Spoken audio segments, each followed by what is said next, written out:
Sa previous vlog natin, pinakita ko sa inyo yung laman loob ng QSC na MX-15A na model ng QSC natin. Yung binili natin na second-hand na hanggang ngayon di pa rin natin napapatunog.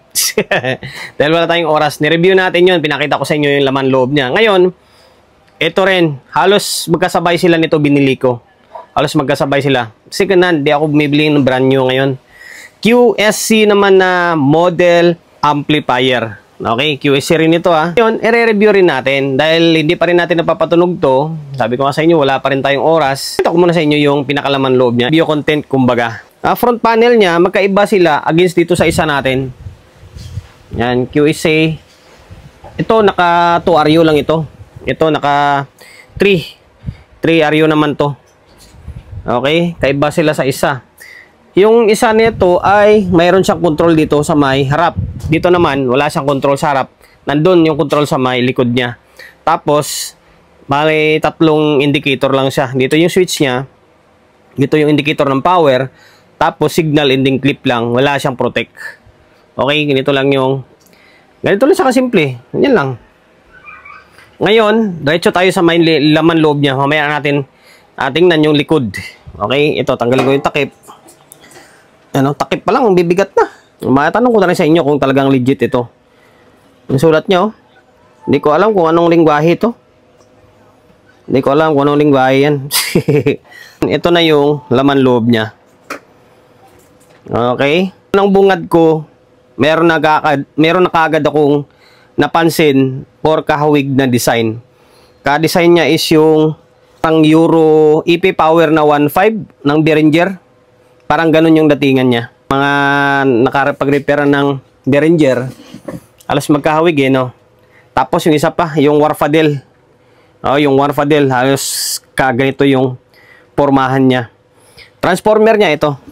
Alam ko naka 220 na ito eh, kasi nung binili ko to, tinisting pa eh. Naka 220 na ito. Yan, transformer niya. Solid. Pero kung ikumpara ko to sa transformer ng Behringer, parang mas malaki ito.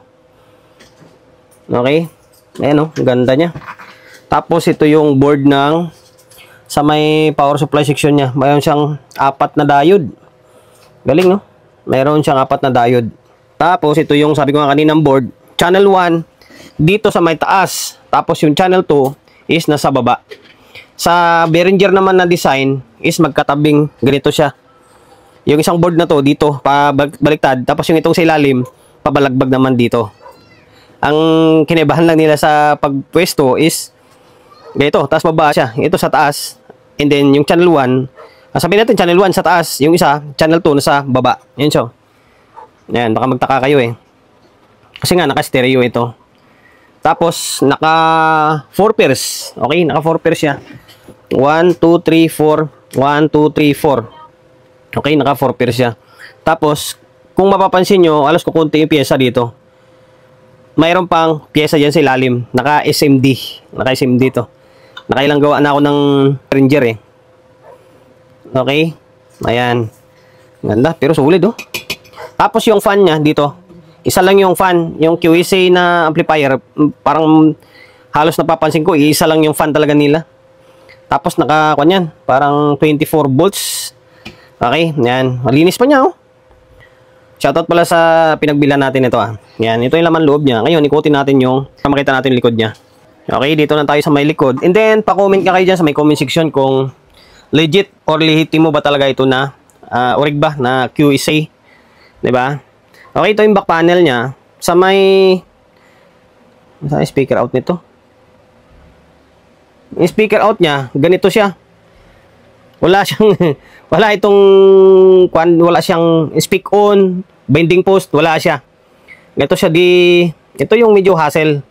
Kasi di kwan siya, ano ba tawag yan, di bolt. Makikita nyo, ito yung channel 1, negative sa taas, positive dito sa may baba. Tapos dito yung channel 2 sa may baba, channel 1 sa may, yung negative side sa baba, positive side dito. Palit channel 1 dito, channel 2 dito sa may baba. Tapos kapag i-bridge mo siya, i-bridge mo, ito, yung dalawang butas na to, either pwede ka dito, ito yung magiging negative, ito. Yan, negative to, bridge mo siya. Tapos, yung positive na to, pagsamahin mo to dito. Yan, magiging bridge siya. Wala nga pala, no? Ngayon ko lang din napansin to. Although, pwede to, oh. Pwedeng butasan to kung sakali. Pwedeng butasan, tapos lagyan ng speak on. Pwede naman, di ba? Akin din naman to. Pwede kong butasan to. Kahit dito, butasan na lang. Tapos, lagyan siya ng speak on na lang. Kasi maluwag naman siya, oh. Okay, tapos ito yung mga setting niya sa may input naman. Okay, mayroon na intindihin to. Okay, anong kwan ito? Tingnan natin. Ito yung control niya sa may likod. Ganda ng control niya. Hindi ka na makahanap ng itong klaseng control ngayon, mga original. Ayan. Full. Ito yung input 1, input 2. Tapos, may link pa. Pwede kayong gumamit ng ganitong klaseng kwan, no? Input, oh. Pwede rin ganito. Ayan. Tapos, ito yung mga switch niya. Okay. Ito lang. Simple lang. Ito yung fan guard. Tapos, yung AC cable niya is yung parang nasa cooker. Ayan. Wala siyang naka-steady. Hindi ko siya ditanggal-tanggal. Tapos, ito yung code niya. QSA Audio Product Incorporated. Costa Mesa, California, USA. Legit naman, no? Okay. Pero naka 220 na ito. Naka 220 ito. Kasi, tinesting namin to. Parang 220 ba or 110 ko to sinaksak. Alam ko 220 ito eh. Okay, ayan lang. Sana pagbigay idea ako sa inyo. In case na gusto nyo or may mag-offer sa inyo, di ba? Mga ganito klaseng unit, ng second hand. Tapos bibenta sa inyo, at least alam nyo yung pinaka-laman loob niya. Di ba? QSA na model ISA 750 professional amplifier. Ayan. Dahil umabot ka sa part ng video natin na ito, o hindi ka pa nakapag-follow dyan, or hindi ka pa nakapag-subscribe, subscribe, pinutin mo yung bell button, tapos select all mo para once na mayroon akong ina-upload ng video, mano-notified ka. Nag-upload ako ng video 1 beses, 2 beses kada araw. Okay? God bless and then salute sa inyo.